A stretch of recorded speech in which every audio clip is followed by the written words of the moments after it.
आज गांव रामपुर में तीसरी चिता जल रही है।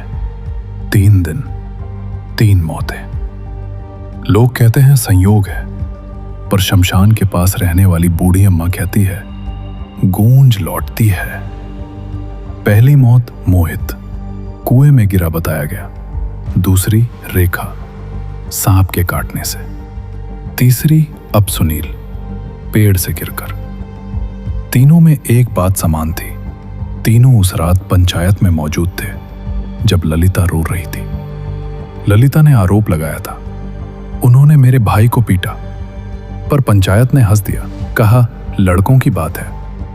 उसके भाई की मौत अगले दिन हुई, कहा गया दिल का दौरा।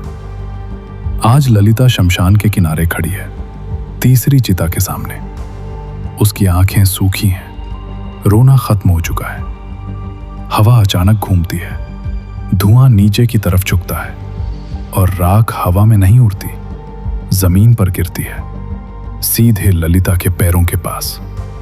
लोग पीछे हटते हैं। धुएं के भीतर 3 आकृतियां उभरती हैं, मोहित, रेखा, सुनील, पर जले हुए नहीं, जैसे जिंदा थे। उनकी आंखें खाली हैं और वो ललिता की तरफ नहीं, भीड़ की तरफ देख रहे हैं। पंचायत के बाकी लोग घबरा जाते हैं। ललिता धीरे से बोलती है, मैंने कुछ नहीं किया। पर उसकी आवाज कांपती नहीं, उसकी मुस्कान अजीब है। अचानक चौथी आवाज गूंजती है, वही आवाज जो ललिता के भाई की थी। गूंज लौटती है।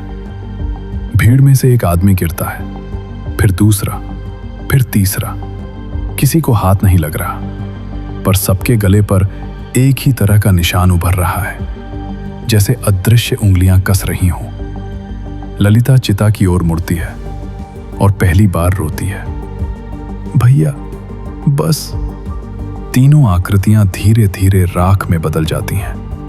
भीड़ तितर बितर हो जाती है। सुबह गांव में खबर फैलती है, 4 लोगों की अचानक मौत, हार्ट अटैक, जैसा हमेशा कहा जाता है। पर शमशान की दीवार पर राख से लिखा एक वाक्य कोई नहीं मिटा पाता।